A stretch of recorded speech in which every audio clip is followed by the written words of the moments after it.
Thing done yet? No. Why not? No. Getting closer. It is. The turbos look neato from up front. I've never seen it on the. I've never seen it up front. They peek out quite a bit. They sure When do. you look at it from a certain angle and you back up a little bit. Right about here. Where? Oh, you can see. Boy, would it have been easier to do mirror image housings? No. Maybe. I don't think so. I don't think Looks so. like that side was harder than that side. Maybe if it was mirror image. The other way? No, because then the charge pipe it all sucks. It does. Yeah. It's all not easy to get to. No. It's getting there. It's not getting there. No, it's not. Oh, it's getting there. It's all coming back off. It's getting there. Just making sure it lines up. Test it. Oh yeah, no, it's straight. What injectors are these? Not big enough. They're 1700s. That's not enough. Yeah. Don't borrow my 2600. I'm only gonna be running on wastegate. Yeah, it's gonna boost creep to like 30 pounds. You have enough injector for like turbo now. I'm gonna say 1350. Yeah. Yeah, probably. I mean, I look at what it made before. It made 1250, and I guarantee this is gonna make, for the same fuel consumption, I bet it makes another 150 to 200 horsepower. Yeah. So that's what I'm. Not enough injector. I bet it could do 1400. I'm 1700. Yeah. What was it at on the dyno when we Well, it made did? 1250. Right. But how With close the were we? Pro Trigger. Oh, it was up at like 95% duty cycle. Yeah. I mean, there's room. There's 5%. Yeah, what's that duty cycle gonna do on the back half? I don't know. I got a log file, unlike other people. Yeah, you So know. I can see what it Yeah, but- did. Make new exhaust ports in the heads. Look at the log on the back half. Do what? You want to add a second mess nozzle? It'll work. It'll work. I think it's capable of 1300 if it made 12. Well, 1350. Or, I don't know. 1300 was the number I threw out. I'm gonna wait and see what it boost creeps to before I give my final assessment. Well, don't worry. You gotta talk to your tuner, man. Yeah, I have to calm down on what I'm doing because I'm trying to figure out what I'm gonna do with the Viper. Which means this would go on the back burner as soon as it's up and running. And as soon as it makes a 7-second pass on the stop. Back burner, it means you're gonna put a Motec in it. Why don't you just finish this one and then start the next? Yeah. What's the point of having multiple burners? Yeah. Yeah. Yeah. Goddamn Tom with his logic. Yeah. Logic bombs over there. You can run a boost controller. It may not be able to control the boost either. So it might be pointless. It doesn't matter. I'm gonna see what it does on the wastegate first, and then figure out what I'm gonna do about. Look, I can launch it 14 pounds instead of 10. I still end up at 30, but it's the same. That's the problem. That's the problem. You gotta do some wires, and that's pretty much it. Yeah, a couple wires. Not much, honestly. You just have the little, all the vacuum ports for the intake like the Frankenstein intake does. Yeah. That's pretty cool. It was mostly set up from the supercharger, so. I mean, really, these just moved up here instead of down there. Right. And the wastegates are going right off the turbo, so. It's simpler in a way. Yeah. Because you have to worry about placement with with this versus a blower, right? I mean, you do, but you don't, right?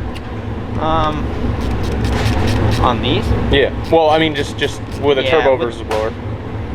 I mean, there's preferred ways on each of them. Mm-hmm. Turbos, you want it close to the throttle body. Right. Is my thoughts, because when it shuts, I mean, these have anti-surge housings, so it doesn't matter. Mm-hmm. And it's an auto, so Yeah. But superchargers, you want it Closer to- bypassing pre-intercooler, so it's bypassing all the hot air, getting rid of that Okay. instead of the cooled down air. So you see an IAT drop by bypassing everything, all the hot air instead of bypassing the cold air. Okay. I've never done a study back to back, but Yeah, no, I'd be curious to see the difference. I mean, there's got to be a reason. in my research, it's best to bypass superchargers before the intercooler. Gotcha. Makes sense to me. You know. I mean, there's definitely a reason for it. I'd be curious to find out. But I notice turbos always are just before the throttle body, so I'm assuming that's like where the peak pressure is. You know what I mean? Yeah. Yeah, I was thinking like these. I didn't realize that these kind of intakes came with a bunch of different vacuum ports. You know, so like that by itself makes it worth it, in my opinion. Fucking nice. Because I mean, you can get creative with LS intakes to create vacuum ports. Right. Like the neck right here, how they usually have like emissions crap. Obviously, I mean, you cannot get rid of emissions. Right. Unless it's for off-road use only. Of course.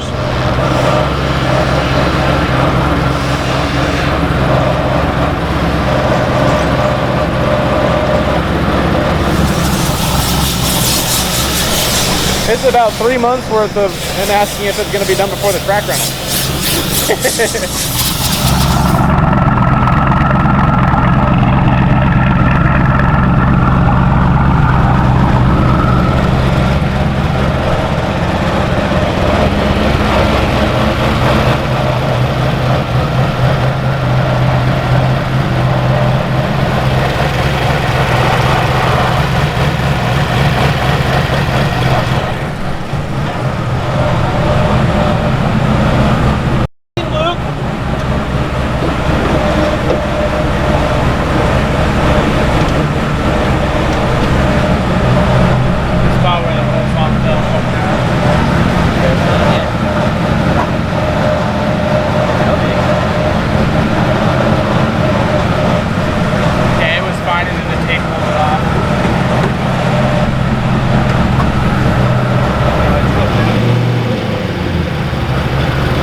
Joe says 1R.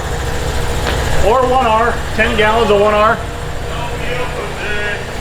Actually, you know what? I have no idea what kind of boost we're going to hit. 5, at least 5. Yeah.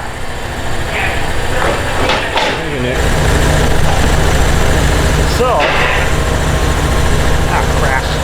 Too much stuff. I vaguely remember this car. Yeah. Feels kind of weird sitting in it. Yeah? Is it like, just remember all the farts you did in it? Yeah. Remember in each one as you sit in it? Pound the seat a little. Yeah. I remember how much I like these seats. They are nice seats. Dude, I mean, they're so comfortable for having minimal padding on it. What do you think we're gonna make, Nick? I have no idea. You know, what are we thinking, Joe? Well, knowing Nick, we're not really gonna know what it ever makes. We're not gonna really know. No. I will tell you exactly what I want you to know. I'll tell you exactly what the allotted data You know all he that matters? deems necessary. Whatever he hides, still won't be enough for the blue car. Whoa. That blue car? Which blue car? Yeah. Which blue car are we talking What are about? we talking about?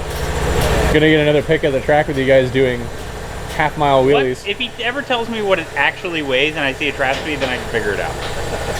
Didn't we weigh it at the shop? Heavy as I showed you what this thing weighs. It's like 3,400 pounds. Lower?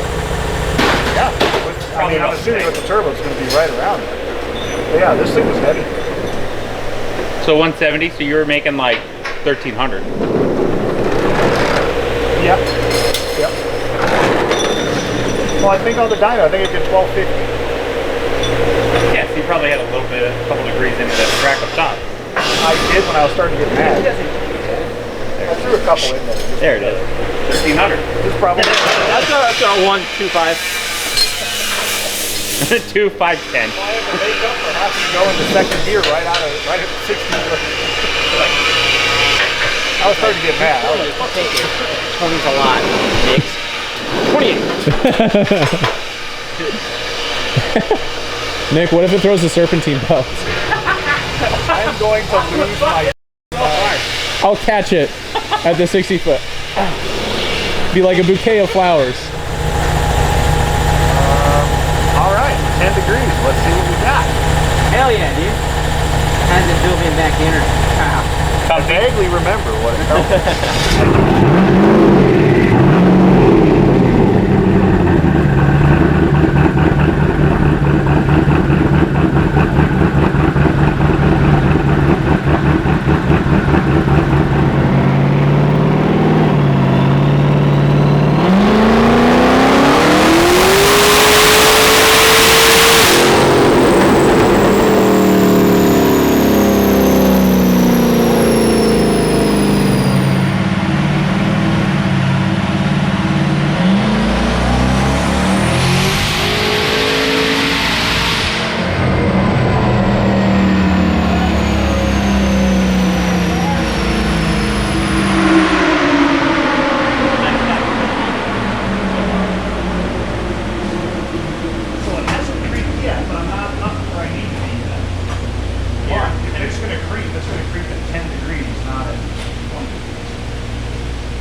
Hey, the belt's moved out. What about belts? Talk get hit. Turn it up! Let's put the wideband in the back just so I can monitor stuff. 7 Saturday. It might. The biggest problem is going to be launching it. No, it's not. I don't have a two-step. You're gonna launch fine. Foot brake it and you'll be fine. Gauge? I mean, I can still use the trans brake. You'll be fine. Foot brake it. Yeah, foot brake it. 1,300 wheel, it just needs a 1,460 and you'll do it. I'm going to have to trans brake it to do that with the turbos. Won't have to do that much. Yeah. I mean, it was night and day difference with the Camaro. Yeah, we only got 427 Yeah. into that. 7.5 to 1 LS1. My Trans Am pulled wheels without trans brake. So It's the Hoosiers. Sam pulled the wheels never with the turbo set. When? in Michigan, After I sold it. I got the video. After I got rid of it. Yep. How you should be right now? Really scared because my blue car. Let's go bigger turbos with 1,000 more RPM. and standalone so I can control things and blow it up. Dude, this could-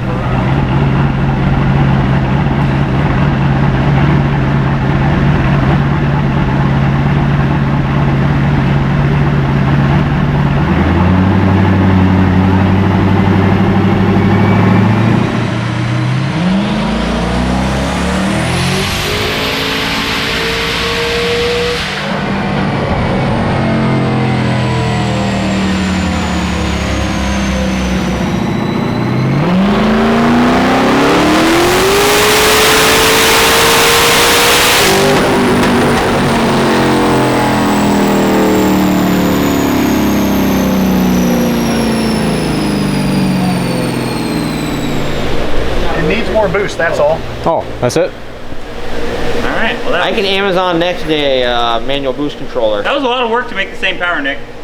Yeah, they make Amazon Basics dial-up repair. Yeah, I don't know about that. That server team belt that looks too happy. She's stretched out. Just kidding, she looks. Now we're just... We just need more boost. Yeah. It's a good starting point on wastegate. Is it though? Same power as before? I don't know. On kill? Yes. Yeah. Stop it! And at the track, it's going to go up a little bit up top. I will say this really accents everybody's faces really well, actually. This is actually the...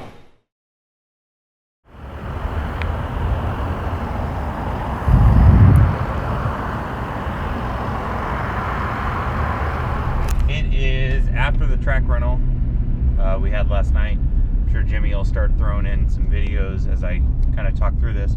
Just kind of wanted to talk about the different cars, what they ran, issues we had with some stuff, just to kind of put it all out there. So first car was our tuner Nick's C6Z. He originally was a 427 F1X glide combo, real similar to our C5, and he made the switch to go turbo as well, along with the C5 as well. His is more of a street style setup.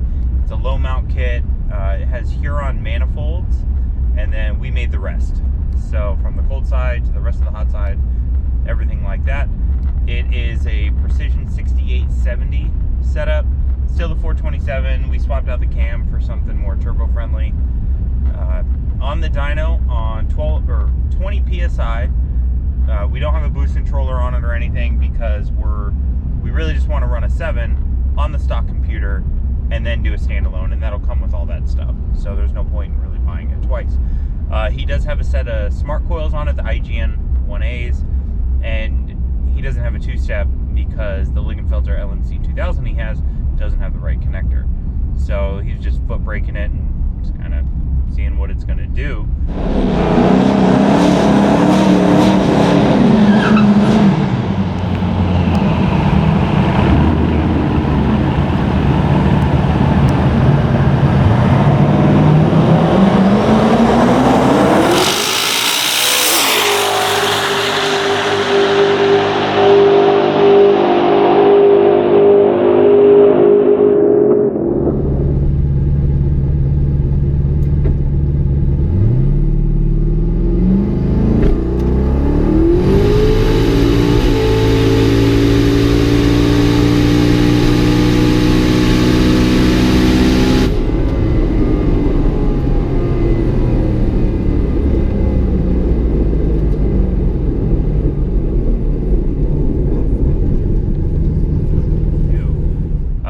First pass, it went 8.4 at 176 with a 1660.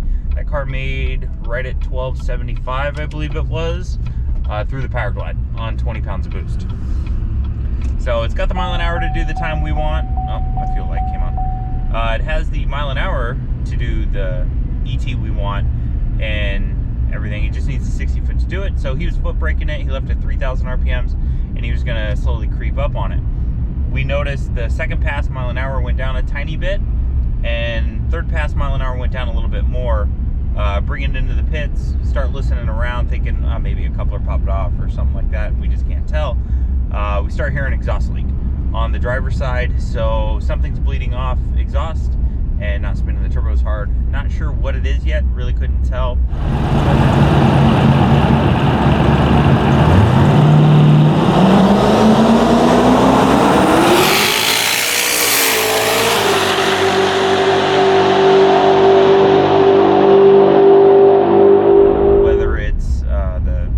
Gasket, it is a T4 flange on it, or if it's the manifold, or who knows.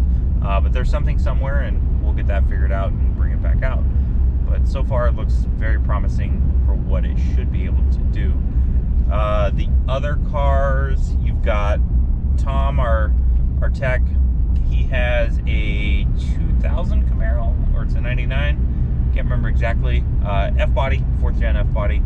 It's a real aggressive heads cam LS1 setup, 4L60, still a 10 bolt.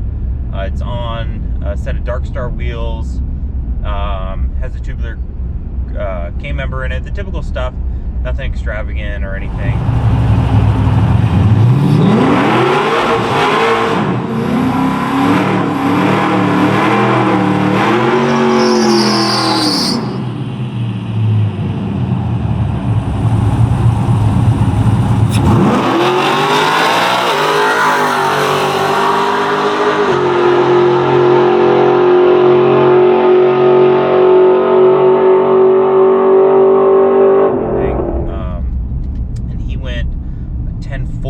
At 127. It is tuned on the 85. It made 480 wheel on our dyno. Also, our tech Lucas in his Gen 3 Coyote. It is a 10-speed auto car.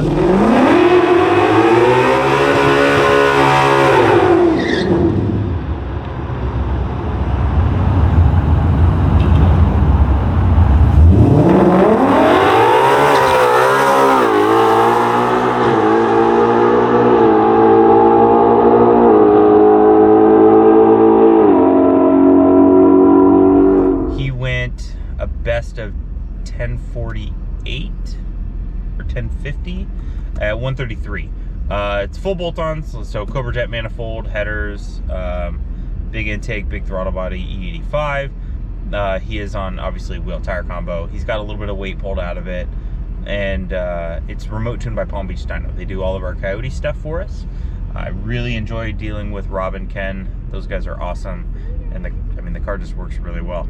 He's still on a stock converter, stock axles, stock suspension. So the goal next time, maybe throw a converter in it, see if we can squeak down a little bit more out of it, because it's still just high 1.6, 60 foot, 170. So it doesn't come out super hard, but it takes off once it gets going. Sean Jones, he has a C7Z we did, pretty max effort, kind of bolt-on deal.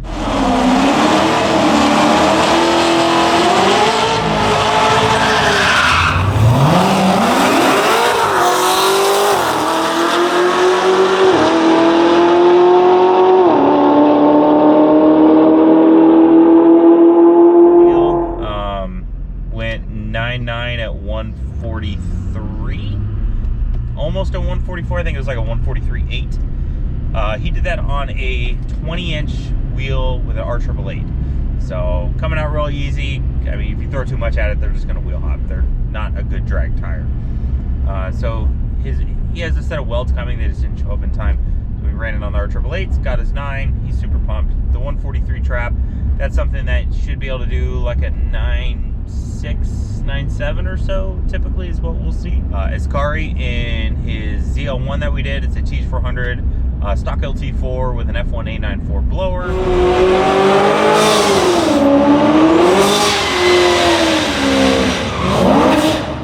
Very smoky.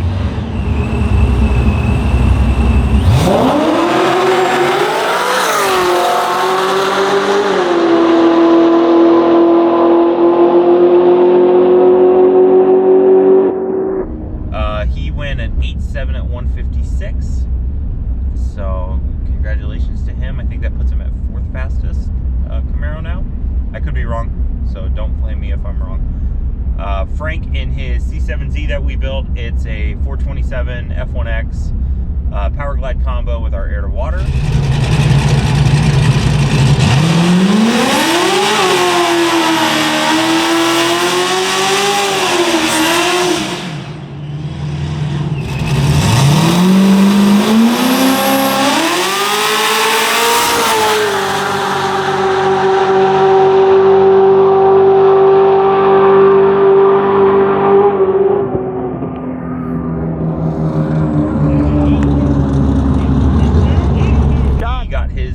Best of an 8.2 at 167.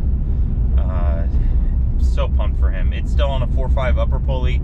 We have done a 4.25 before, but last night he wanted to run the 4.5 because he typically gets a little bit more belt life out of him with the 4.5, so he just wanted to go and have fun, and lo and behold, he runs his personal best.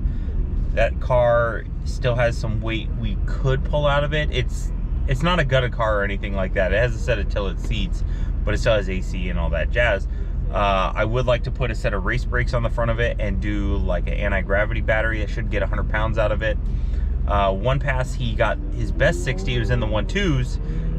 The 8.2 was a 1.360, so he got in the 1.2s and it broke the belt right about the 8th mile. So it was looking promising for maybe an 8.1 pass, but just didn't happen. We had Josh Aziz's 6th Gen ZL1. We did a 2650 on. Sadly, his first pass, he kind of got out of it.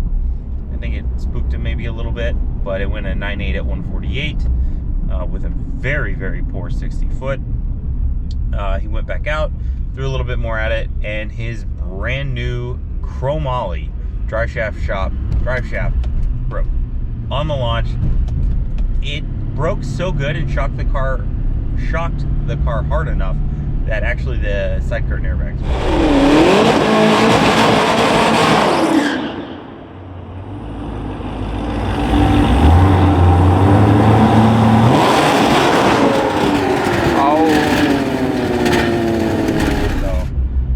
Sucks. I know Dry Shaft Shop will take care of their part on it, so I'm not too worried there.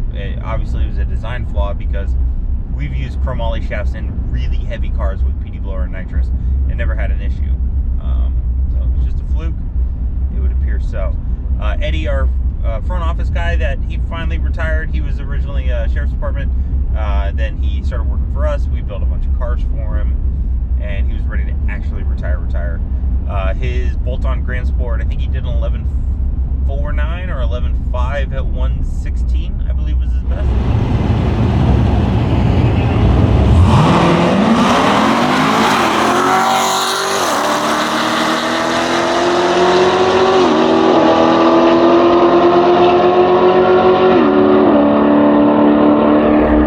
So pretty good. What else? I'm trying to run through all the cars in my head. Mejia's, the blue twin turbo 6th Gen, the one with the downpipes out the hood and everything. Everything was fine on the dyno. I drove it post dyno before we delivered it. Everything was fine there. The car just makes too much to where you really can't, in my opinion, safely rip on it on the street, to where I felt comfortable doing that in his car. So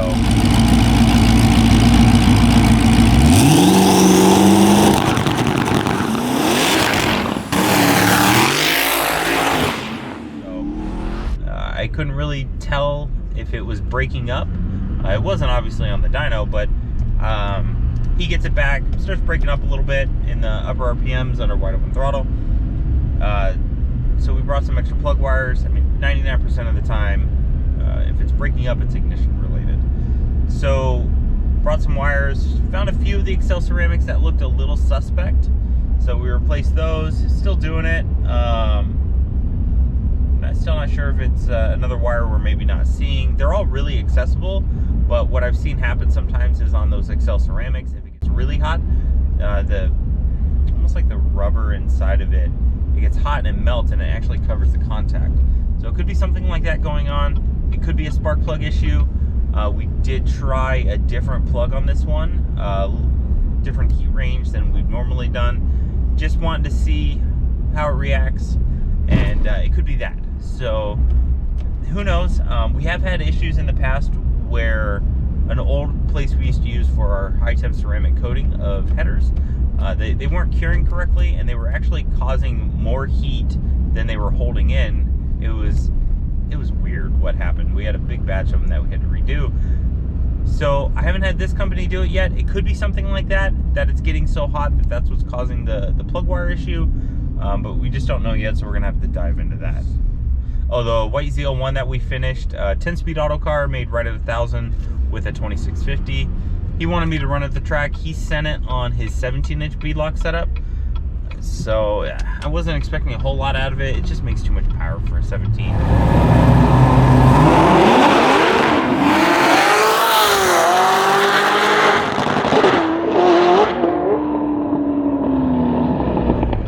So he had me run it, first pass, leave, it spins, but then it goes, and on the 3-4 shift into 4th, throttle body shut. We're starting to see that a lot on the 103s. Some of these cars, man, the PD blowers are just really, really hard on throttle bodies. So on the bigger stuff, he provided that one. So we're gonna move him to a 95mm throttle body. Hopefully that fixes that. But even those, you spin enough, it can happen. So I want everybody to be aware. It's not something that a lot of people talk about online or a lot of the other shops, but it can happen. And it's not a tuning thing. It's just, it's a lot of suction on it. So shit happens is kind of what you need to chalk it up for. Anyway, second pass, I go to try again. I knew it was gonna spin on the hit, so it wasn't any surprise there. Spins, goes into second, starts going perfect, hook's really good, gets into third, and top of third, I don't know if there's something on the track, but it started to spin and started to kick the rear out to the left pretty hard on me.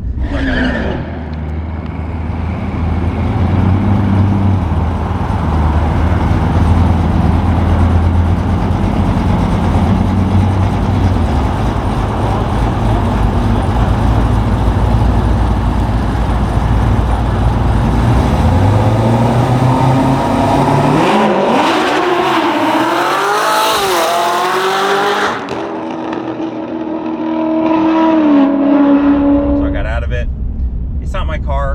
He wanted me to drive it for him just to make sure it shifts and does everything it's supposed to do. So that's what I was taking it there for him. He lives out of state. It really needs to be on a 15. It could have been something on the track. I don't know. Nobody else had problems. But when it kicked out like that, I just didn't want to run it again and risk anything. Oh, Rich Horton's C7Z. It's a max effort OEM LT4 blower.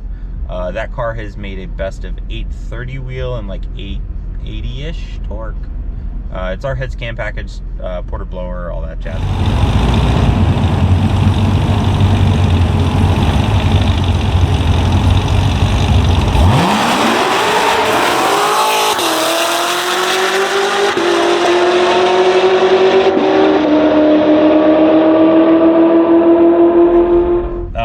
He did a 9.4 at 148.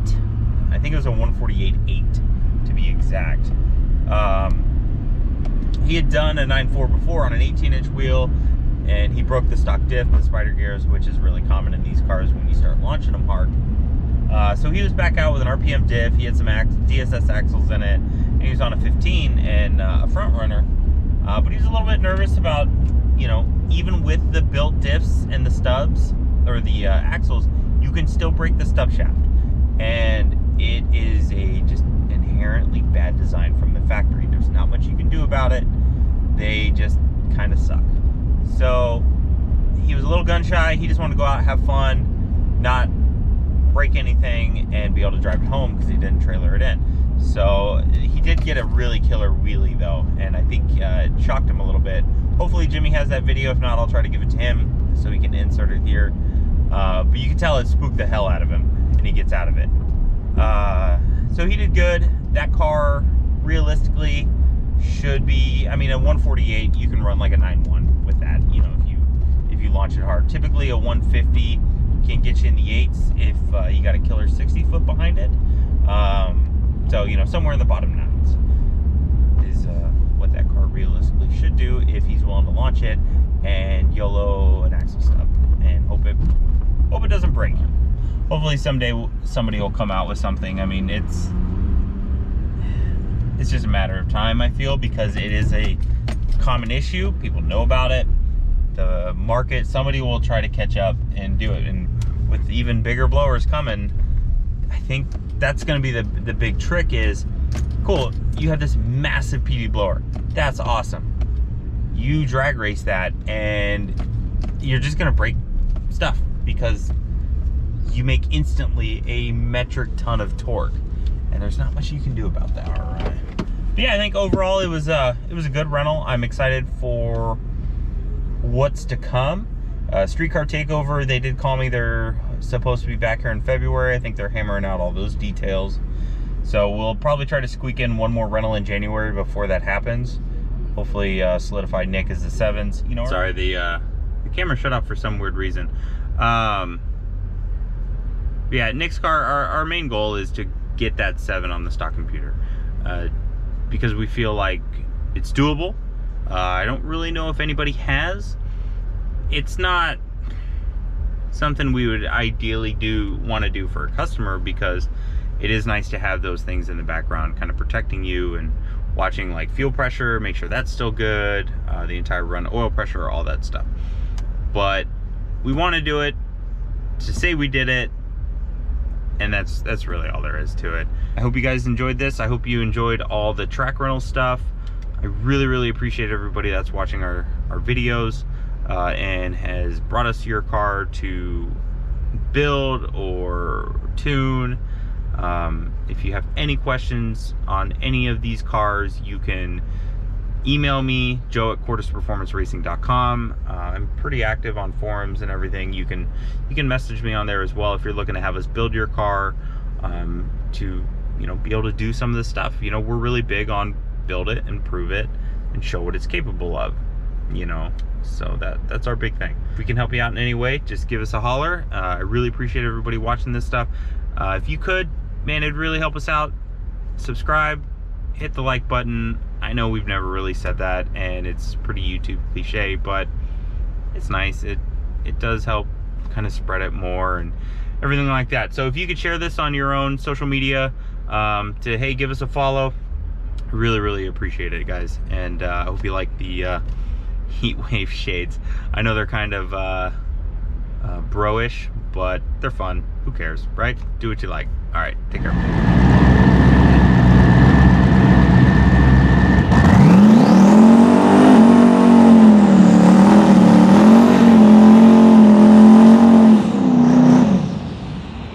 Blow out that steam.